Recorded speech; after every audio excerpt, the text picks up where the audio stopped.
Welcome back to the Reading Room. I'm Josh Bearheart Hawk, author of the journal Legends and Tales, Creepy and Fun Stories to Tell Around the Campfire, and GPS Signal Lost. And today, you might notice we're continuing our trend. We're not in the normal reading room. We're actually down at Moonville Tunnel, down near McArthur, Ohio. It's a supposedly haunted location. I've been down here many times at night during the day, all times, and never once seen a ghost. But you never know. Maybe there'll be something over my shoulder here. That's what we have going on in the background. It's a little bit chilly. It's starting to kind of cool off more. You might see my breath every once in a while. But I wanted to do this as a Halloween special. So if you don't know, I'm reading stories out of my Legends and Tales book. We've got 3 down so far. We're going to be recording some more, and hopefully I'm trying to get like 7 or 8 of them. So we'll see how it goes. But today we are going back to ghosts. The last video we did was a legend called One More Ride. This one is a ghost story called A Ghost Story. It was just a creepy story that we all knew. The kind of story that flew around the school when Halloween was close and kids were trying to scare each other. It had been handed down by our parents, who heard it from their parents, and so on down the line, but no one really believed it. As the story goes, around 120 years ago, there was a witch who lived just outside of town. Surprisingly, the locals didn't fear or hate her, being more inclined to ask for her help to heal the sick. She would mix up potions and recite incantations, usually making a big show out of using her magic. Looking back, it sounds like what she was doing was really just advanced medicine, but the people back then weren't always good at seeing the difference between science and magic. This was especially true in a small town in the middle of nowhere in Idaho. One night, the witch was making her way home after helping a family with a sick child when she was attacked. Her screams echoed through the town, waking everyone and bringing men with guns to the place where her body lay in shambles. She was alive, though barely, and they moved her to the nearest house and tried to help her the best they could. In the end, their efforts were in vain, and the witch would die before the sun rose the next morning. No one had seen her attack her, and the culprit was never brought to justice. The witch's body was laid to rest in a small cemetery on the edge of town following a beautiful funeral, though her spirit seemed to be unaware of this. Shortly after the funeral, people began to report sightings of the witch along the stretch of road she had been killed on. When she wasn't walking the road, it was said that she would wander the cemetery where her body lay, looking for a new body to inhabit. This was, of course, just a story. The witch was never named, and there was no proof she even existed. Despite this, an annual tradition of driving up the one-lane road to the cemetery where she was supposedly buried was born.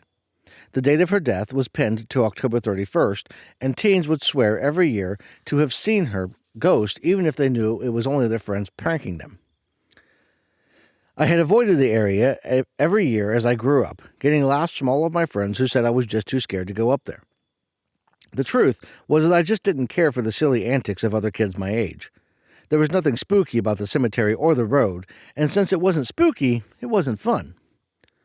I knew there were no ghosts, and I had been to the cemetery at night plenty of times. My parents would fight, and I would sneak out of the house to avoid it. Often I found myself wandering between the headstones, reading the names and wondering what their lives must have been like. As the years passed, I found that old cemetery to be one of the most relaxing places in the world. Whenever the world got to be too much, I would go out and walk among the dead. It was like visiting a group of old friends, where the names became familiar, and I would even spend time talking with some of them as if they could hear me or talk back.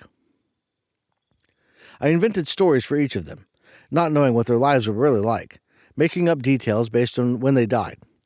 In my mind, these people were my best friends, even if they were all buried 6 feet underground.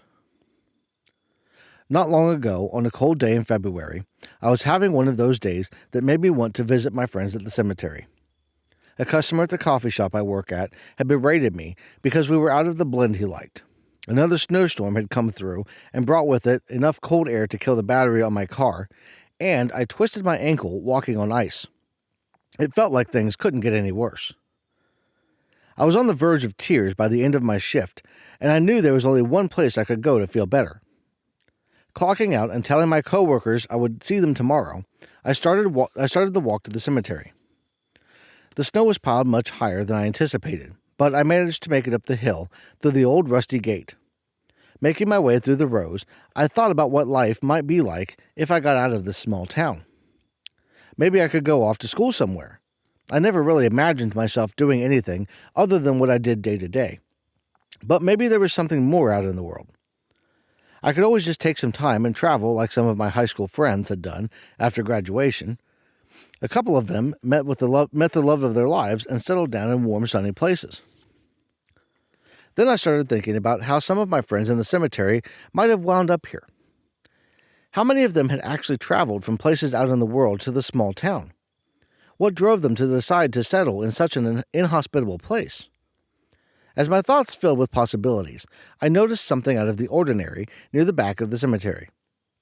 There was a small bench I hadn't noticed before, and on it was a person. Rubbing my eyes, I had to do a double take to make sure I wasn't seeing things. A little old lady was sitting huddled on a bench near an old stone. It was one of the stones that had worn away with time, hiding the identity of the interred. Deciding the woman must be real, I made my way over to see if she was okay. As I approached, the smell of lilac filled my nose, and I imagined spring had arrived. She stared at the old stone, ignoring my presence as I crept closer. Not wanting to startle her, I cleared my throat before speaking. Hello, miss, are you all right? I said, walking closer and removing the hood of my coat. At first, she remained silent, continuing to stare at the stone and not acknowledging me at all. I was starting to think that she was maybe unable to hear me when her tired voice broke the silence. I've seen you here before, dear. You spend a lot of time walking this ground. Are you searching for something? I just enjoy the peace. There's a certain calm here, I said. Something about the old woman was familiar. I have many friends buried in this place. You're right about the calm, though some days are nicer than others. There was a slight quiver in her voice as she spoke.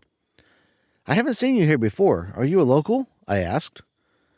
I lived here a long time ago, so much has changed since then, though much is still the same. You may have heard of me. They called me Abigail Stevens, the old woman said, a tear rolling down her cheek. I'm sorry, I don't recognize the name.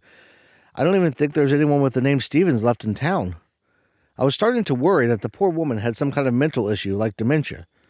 Her eyes looked so sad, and she seemed to stare right through me. After all I did for them, they didn't even bother to save my memory. Oh, it isn't your fault, dear, Abigail said, a small smile breaking the corners of her mouth.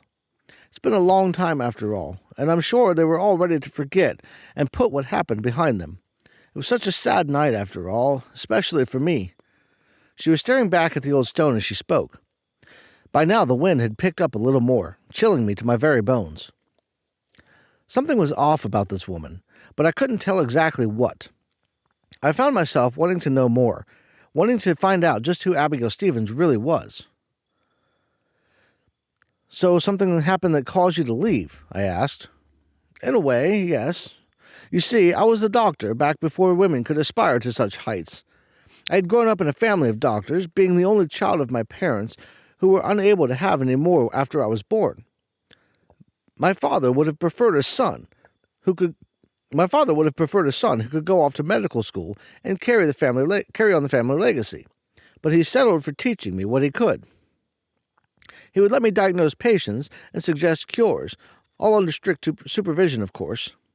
I had learned more than enough to start my own practice by the time he passed away when I was 29, but a woman couldn't possibly be a doctor in New York. I moved here to Willow Creek, hoping that a small mining town would be more open to the idea, but I found the same problems. I found the same problems I faced back east, at least until the mine explosion. I couldn't take my eyes off the woman, who looked like she was in a different place as she spoke. Her face almost seemed to be glowing, and I noticed the daylight around us had faded significantly. The sound of an owl in the distance brought an unexpected shiver down my spine as she continued. After I saved their precious miners' lives, they started to sing my praises all over town. Of course, the cause of the explosion was never determined, lucky for me. More and more people began bringing their sick and wounded to me for treatment. They couldn't admit a woman knew anything about medicine, so they told themselves I was using magic to help them. Things were going rather well for me, at least until little George Francis fell ill. I did everything I could think of to save him, but in the end his ailment was beyond even my help. His mother was inconsolable, and I couldn't understand why I refused to save her boy. I tried to tell her I did everything I could, but a mother's grief is unlike anything else in the world. I was walking home one night after visiting a patient when she confronted me. I didn't see the axe in her hand until it was too late. Not that I would have done anything to stop her. I couldn't even blame her for what she'd done. When they asked me who had hurt me, I feigned ignorance. I watched them bury me, but I couldn't bring myself to leave.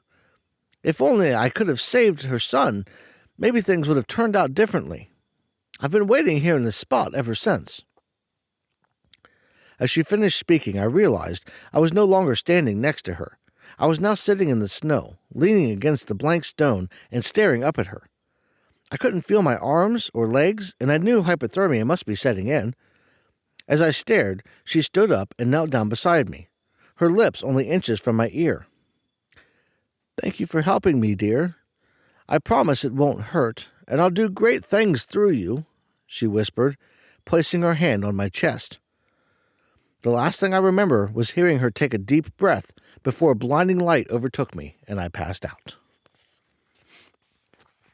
So that was a ghost story, and we're moving right along. We got a few more stories to tell between now and Halloween. Like I said at the beginning, every day I'm going to be putting one of these out. And you can actually go over to Patreon. I've been failing to mention this, but they're all available on Patreon right now. So you can go over there. If you just can't wait, you can head over there. Otherwise, you can subscribe to the channel so that way you won't miss the new ones as they come out every day.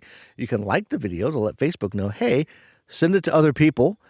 You can share it, and you can comment down below and let me know what you've been thinking of the stories so far. I'd love to hear your thoughts on each story and what kind of stories you like best, whether it's the ghost stories, the monster stories, the legends. So let me know all that down in the comments below. But that's all I got for this one. I want to thank you all for watching. Everybody have a great rest of your day, and I'll see you in the next one.